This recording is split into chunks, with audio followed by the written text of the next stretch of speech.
This is the D-Day Museum's Landing Craft Vehicle and Personnel, or LCVP. They're also known as Higgins Boats, after Andrew Higgins, who is a New Orleans-based boat builder and designer, and he actually designed this type of craft, and many of them were built there in New Orleans.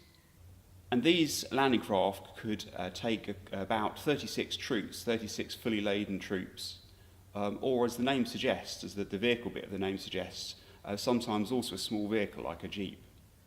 So when the troops were packed in here, you've got to imagine how tightly packed they would have been. They wouldn't have just been by themselves, they also have had their weapons, equipment, etc. So it really would have been quite packed in here with all of those men. And these sorts of landing craft wouldn't have crossed, or generally wouldn't have crossed the channel under their own steam. They were just too small.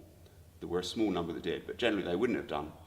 Mostly they'd have crossed the channel carried over on a much bigger ship, like a landing ship infantry or an LSI, basically like a passenger liner almost. And these would have been on davits on the side of the craft. And then as the ship got to about maybe 8 or 10 miles off the coast of Normandy, the ship would come to anchor.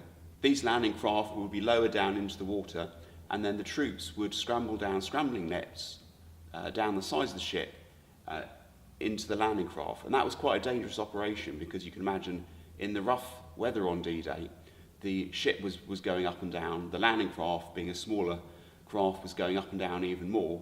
And these really heavily laden troops had to jump from the bigger ship down into the landing craft and do that safely. And that's before they got anywhere near the enemy. They just had to deal with the rough weather. And then on the way into the beach, the troops didn't just get into the landing craft and then head for the beach. They would often have been at sea for a couple of hours, initially waiting until the other craft in there for their unit had got ready, then taken the trip in actually to the beach. So it could have been a couple of hours bobbing around in one of these little craft before they actually touched dry land. And by that stage, many of them, certainly on D-Day, many of the troops were really quite seasick. Although you might not realise it at the moment, because we haven't fitted this landing craft out with all of the equipment and fittings it would normally have, this is actually a real landing craft, a genuine LCVP. After the end of the Second World War, there were lots of these small craft locally, and they were just sold off to anyone who wanted a boat, basically.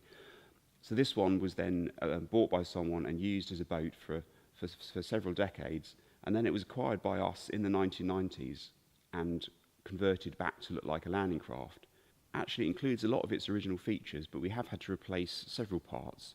So you can see here the ramp, and the ramp is actually new because where the ramp had just been boarded over.